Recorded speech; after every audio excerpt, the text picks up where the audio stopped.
Marami ang nagulat sa mga fans ng beteranang aktres na si Alicia Alonzo o Jermelina Vanna Hernandez sa totoong buhay matapos etong magdesisyon na ibahagi ang natitirang panahon ng kanyang buhay sa paglilingkod sa Panginoon sa isang monasteryo sa Pampanga.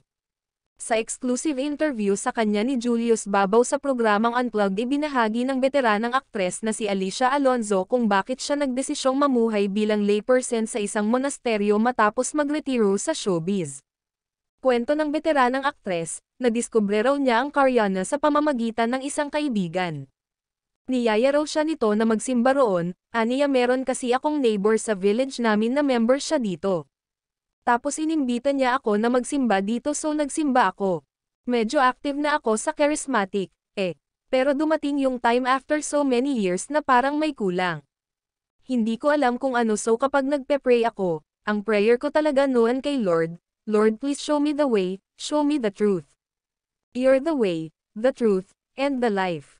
Akala ko okay na yung pasimba-simba pero nung time na nagkasakit ako, na-vertigo ako Na-hospital ako, hindi ako nakapagtrabaho, so dito ako nag-request, kung pwede ako magstay.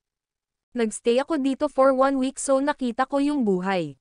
Doon ako parang nagumpisa na maging seryoso. May kakaiba raw siyang naramdaman sa matagal na pananatili roon at feeling niya mas nagkaroon siya ng purpose sa life. Dito hindi ako artista, kaya parang feeling ko nung nandito na ako, naramdaman ko yung freedom. Tuldok-tuldok, I'm free. Yung wala ka nang iniintindi, basta ang focus mo lang sana makarating ako. Parang ang goal ko lang is sana makarating ako sa langit. Salvation. Noong Mayo taong 2025, sa edad na 78, formal na nagretiro si Alicia Alonzo sa showbiz at piniling manirahan bilang isang layperson, hindi madre pero namumuhay sa pananampalataya sa Karyana Monastery sa Pampanga. Dito ay masaya siya sa tahimik at makabuluhang buhay espiritual.